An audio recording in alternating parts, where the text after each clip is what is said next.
Friends, आज की कहानी है ए पवित्र हूँ मैं भाग 1। मुकेश गुस्से में लाल पीला हो रहा था। जिसने उसकी नवविवाहिता पूनम को इतने सालों तक अपनी हवस का शिकार बनाया हुआ था। हाँ, ऐसा ही होता है। ज़्यादातर महिलाएं अपने ही घर में सुरक्षित नहीं होती और हम उनके घर के बाहर कदम रखने से डरते हैं। पिछली रात ही मुकेश और पूनम शादी के बंधन में बंधे थे। आज उनकी पहली रात थी साथ में। मुकेश कितना खुश था पूनम जैसी सुंदर और समझदार लड़की से शादी करके, लेकिन उसे क्या मालूम था कि उसके ऊपर ऐसा बम गिर पड़ेगा। उसने कमरे में कदम रखा और पूनम के पास जाकर बैठ उससे कुछ इधर उधर की बातें कर उसका हाथ थामा ही था कि पूनम ने घबराकर झटके से अपना हाथ वापस खींच लिया। मुकेश को लगा यह नई दुल्हन की घबराहट है। उसने नजरअंदाज कर दिया, लेकिन जैसे ही उसने दोबारा पूनम का हाथ थामने की कोशिश की, उसने देखा कि पूनम की आंखों में आंसू भरे हैं। मुकेश ने हैरानी से पूनम को देख उसे दूरी बनाकर बैठ गया। कुछ देर सोचने के बाद पूनम ऐसा क्यों कर रही है, उसने पूनम की ओर देखा। वो अब भी अपना चेहरा घुटनों के बीच रख सिसक रही थी। उसने पूनम को पुकारा, पूनम, क्या तुम इस शादी से खुश नहीं हो? मुकेश ने सवाल किया, लेकिन पूनम कुछ नहीं बोली, बस सुबकती रही। मुकेश आगे बोला, क्या मैं तुम्हें पसंद नहीं हूँ? क्या तुम्हारे घर वालों ने तुम्हारे साथ जबरदस्ती की थी इस रिश्ते के लिए? पूनम अब भी कुछ नहीं बोली तो मुकेश थोड़ा सा झल्ला उठा।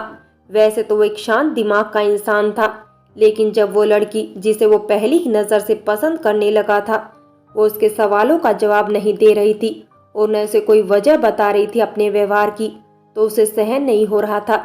उसने एक आखिरी सवाल किया, क्या तुम किसी और से? जैसे ही मुकेश ने यह सवाल किया, पूनम ने चौंक कर मुकेश को देखा और नए में सिर हिलाते हुए जोर से रो दी। मुकेश घबरा गया उसे इस तरह रोते हुए देखकर। वो उसके करीब गया और बोला, रो मत पूनम, मुझे बताओ हुआ क्या है? क्या बताऊं आपको, कैसे बताऊं? मुझे कुछ समझ नहीं आ रहा। मैं बस इतना जानती हूँ कि आप इस रिश्ते में मेरे साथ खुश नहीं रह पाएंगे। मैं आपके लायक नहीं हूँ, पूनम ने सुबकते हुए कहा और फिर अपना चेहरा छुपा रो दी। मुकेश को समझ नहीं आ रहा था कि पूनम क्या कहना चाह रही थी। वो उसके साथ खुश क्यों नहीं रह पाएगा? वो उसे पसंद करता है और इसीलिए तो उसने पूनम से, और वो ऐसा क्यों कह रही है? वो उसके लायक नहीं है। मुकेश से तो अच्छी ही दिखती है रंग रूप में। हाँ, उसके मायके में थोड़ी आर्थिक तंगी है, लेकिन इस तथ्य का उसके जीवन से क्या लेना देना है? वो अच्छे से कमाता है और पूनम को किसी बात की कमी नहीं होने देगा। वो छोटे छोटे कदमों से उसके पास तक चल कर आया और उसे थोड़ी दूरी बनाकर बैठते हुए बोला, मुझे समझ नहीं आ रहा जो तुम कह रही हो। तुम मेरे लायक क्यों नहीं हो? अगर तुम्हारे परिवार के पास पैसा नहीं है तो क्या हुआ? मैं वादा करता हूँ तुमसे। नहीं, ऐसा नहीं है।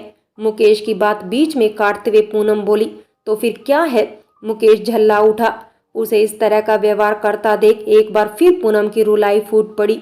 मुकेश फिर उससे थोड़ी दूरी बनाकर बैठ गया और उसे समझाते हुए बोला, देखो पूनम, अगर तुम्हें कोई भी परेशानी है तो मुझे बताना तो पड़ेगा ना। अगर नहीं बताओगी, यूं रोती रहोगी, तो मैं कैसे तुम्हारी मदद कर पाऊंगा? मैं बता दूंगी, लेकिन उससे पहले आपको एक वादा करना होगा, पूनम ने सुबकते हुए कहा। ठीक है, लेकिन पहले रोना बंद करो, मुकेश ने कहा और एक कुर्सी खिसकाकर पूनम के सामने बैठ गया। मुकेश, वादा कीजिए कि मैं जो कुछ भी आपसे कहने वाली हूँ उसे सुनकर आप अपना आपा नहीं खोएंगे और समझने की कोशिश करेंगे। हाँ, उसके बाद आप मुझे लेकर जो चाहे फैसला ले सकते हैं, लेकिन बस मेरी बात शांति से सुन लीजिएगा। मैं समझ नहीं पा रहा हूँ कि जो तुम कह रही हो, लेकिन मैं वादा करता हूँ कि जैसा तुम कहोगी वैसा ही होगा, मुकेश ने कहा। तो पूनम उठकर खड़ी हो गई और खिड़की के पास जाकर बोली, मेरे मन में आपके लिए कोई बुरी भावना नहीं है। मैं आपसे इस तरह के व्यवहार के पीछे यह कारण नहीं है कि मुझे आपसे कोई परेशानी है, बल्कि आप जैसा जीवन साथी मिलना किसी के लिए भी सौभाग्य की बात होगी। लेकिन मैं आपके लायक नहीं हूँ, अपवित्र हूँ मैं, पूनम ने कहा। तो एक पल को मुकेश समझ नहीं पाया, लेकिन अगले ही पल जैसे उसे करंट लगा हो, वो उठकर खड़ा हो गया। पूनम ने उसका चेहरा देखा, उस पर क्रोध के भाव आने लगे थे। पूनम ने बोलना जारी रखा, आप जानते हैं ना कि मैं अपने मामा मामी के घर रहकर पड़ी हूँ। मुकेश ने सिर हिला दिया। पूनम आगे बोली, वो माँ के सगे भाई नहीं, बल्कि दूर के रिश्ते में भाई है। उन दोनों ने बचपन में साथ पढ़ाई की थी और घर आसपास होने से उन दोनों में अच्छी बनती थी। माँ बापूजी की आर्थिक स्थिति अच्छी नहीं थी और गांव में 8वीं से आगे लड़कियों के लिए स्कूल नहीं था, इसलिए उन्होंने मुझे शहर मामा के घर पढ़ने के लिए भेज दिया था। बापूजी कुछ काम नहीं करते थे, बस दिन रात शराब के अलावा उन्हें और कुछ काम नहीं था। ऐसे में माँ घर कैसे चलाती यह सब वही जानती थी। माँ ने मामा से बात की और वो भी मान गए। मैं खुश थी कि मैं पढ़ लिख कर जब कुछ बन जाऊंगी तो माँ की कुछ परेशानियां दूर कर पाऊंगी, और यही सोच मैं मामा के पास शहर आ गई। यूं तो मामा मामी बहुत अच्छे थे, लेकिन फिर भी थी तो मैं उनके लिए गैर ही ना। पहनने के लिए मुझे उनकी बेटी के कपड़े मिल जाते और घर के कामों के बदले 2 वक्त की रोटी, मुझे कोई दिक्कत नहीं थी इसमें, बल्कि यह अच्छा ही था कि मेरा आत्मसम्मान बना हुआ था। माँ के पास पैसे तो थे नहीं मेरी पढ़ाई के लिए, तो मैं मामी के साथ हाथ बटाकर इत्मीनान कर लेती थी कि मैं मुफ्त में नहीं रह रही हूँ। वहाँ पर सब कुछ अच्छा चल रहा था, मैं रमने लगी थी वहाँ के माहौल में। लेकिन सब हमेशा ऐसा ही चले ऐसा होता कहाँ है। सबके जीवन में अच्छे बुरे मोड़ आ ही जाते हैं, और ऐसा ही एक बुरा मोड़ मेरी जिंदगी में भी आया। मुझे 1 साल हो गया था वहाँ। एक रोज मामी अपने मायके गई हुई थी, मैं और मामा घर में अकेले थे। दोपहर में मामा को खाना परोसा और उसके बाद रसोई साफ कर अपने कमरे में जाकर पढ़ाई करने बैठ गई। सर्दियां थी तो रजाई में बैठ पढ़ते हुए कब नींद आ गई पता ही नहीं चला। अभी कुछ ही देर हुई होगी, मुझे लगा जैसे मुझे कोई सहला रहा है। मैं नींद में अपनी रजाई में पलटी तो डर के मारी मेरी आंखें खुली की खुली रह गई। मामा मेरी रजाई में, पूनम की आंखें डबडबा गई बताते हुए और गला भर आया।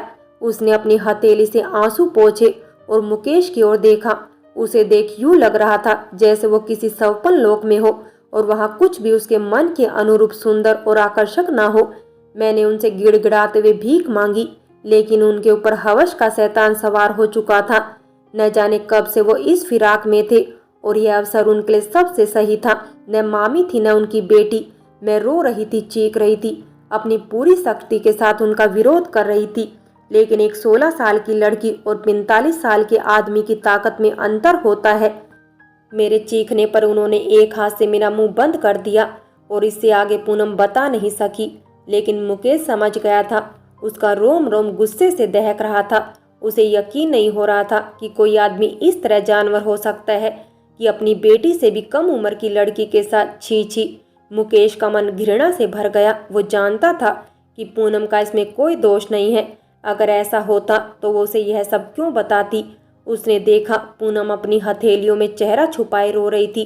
तभी उसे अपने सर पर स्पर्श महसूस हुआ। उसने चौंक कर देखा तो मुकेश उसके सामने खड़ा था। पूनम ने नजरें नीची की और रुंधे हुए गले से बोली, उसके बाद से हमारी शादी की 1 रात पहले तक मामा जी को जब भी अवसर मिला है उन्होंने उसका फायदा उठाया है। कहते हुए एक बार फिर पूनम की सिसकी बंद गई। मुकेश ने उसे सहारा दिया और सोफे पर बैठाते हुए से पूछा, तुमने यह बात किसी को बताई? अपनी मामी या अपनी माँ को? माँ को बताया था। इतना कहते हुए पूनम फिर अतीत में चली गई। माँ, मुझे यहाँ नहीं रहना, मुझे वापस बुला लो। हुआ क्या है पूनम, तू क्यों रो रही है? माँ, मामा जी अच्छे इंसान नहीं है। उन्होंने मेरे साथ क्या क्या हुआ पूनम, मुझे बता, साफ साफ बता। मेरे साथ जबरदस्ती की है माँ उन्होंने। मैं चीख पड़ी। माँ इस तरह चुप थी जैसे उन्होंने कोई सांप देख लिया हो। मैं बोली, माँ तुम सुन तो रही हो ना? हाँ पूनम, मैं सुन रही हूँ। कुछ देर बाद माँ ने उत्तर दिया। मैंने उनका हाथ पकड़ लिया और उनसे विनती करने लगी, मुझे अपने साथ वापस ले चलो। मैं जितना पढ़ ली उतना ही पर्याप्त है। गांव में छोटे बच्चों को ट्यूशन पढ़ा लूंगी, किंतु यहाँ रहकर इस तरह। लेकिन मेरे यह कहते ही माँ ने मेरा हाथ झटक दिया। मैं आश्चर्य से उन्हें देख रही थी। वो बोली, सुन पूनम, यह बात तूने किसी और को बताई तो अच्छा न होगा। तू यहीं रहेगी और पढ़ लिख कर अपने पैरों पर खड़ी होगी।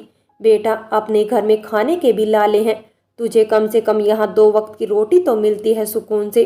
और हाँ, वैसे भी मैं नहीं चाहती यह बात बाहर आए और फिर कल को तुम्हारी शादी में अड़चन आए। बेहतर होगा तुम चुप रहो। लेकिन माँ, लेकिन वेकिन कुछ नहीं पूनम। अगर तुझे वापस ले गई तो तेरे पापा तेरी शादी किसी से भी करवा देंगे। मैं नहीं चाहती बेटा, जो मैं भोग रही वो तू भी भोगे।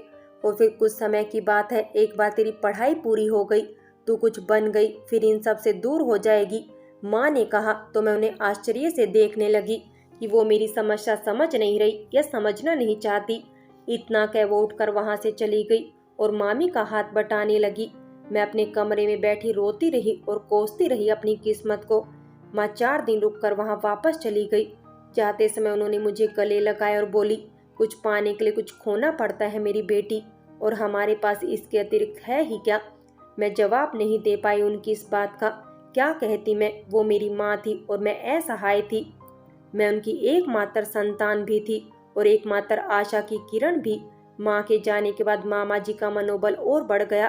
पहले तो तभी मुझे तंग करते थे जब मामी नहीं होती थी, लेकिन अब अवसर देख मामी के घर में रहते ही मुझ पर। पूनम इससे आगे कुछ न बोल पाई। मुकेश उसके पास गया और उसका सर अपने कंधे से टिका उसे दिलासा देते हुए बोला, मत कहो पूनम, कुछ मत कहो। अब मैं समझ रहा हूँ जो तुम कह रही हो। आप ही बताइए अब मैं कैसे आपके साथ इस रिश्ते को निभाऊं, जबकि मैं जानती हूँ कि मैं अशुद्ध हो चुकी हूँ। मैं आपके लायक नहीं हूँ मुकेश। तुम मेरे लायक हो या नहीं यह मैं तय करूँगा, तुम नहीं। और हाँ, रही बात इस खुलासे की जो तुमने अभी किया है, मैं वचन देता हूँ तुम्हें न्याय दिलाकर रहूँगा।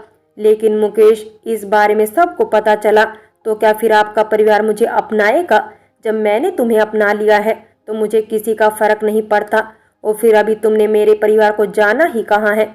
जब जान जाओगी तब समझोगी कि दुनिया में सभी इस तरह के नहीं होते। अच्छा, अब तुम आराम करो। कहते हुए मुकेश ने पूनम की हथेली को कसकर थामा और उसे भरोसा दिलाया कि उसका बुरा समय बीत चुका है। फ्रेंड्स, बाकी की कहानी अगले भाग में देखें। और अगर कहानी अच्छी लगी हो तो लाइक करें, शेयर करें और प्यार भरी कहानी चैनल को सब्सक्राइब करें।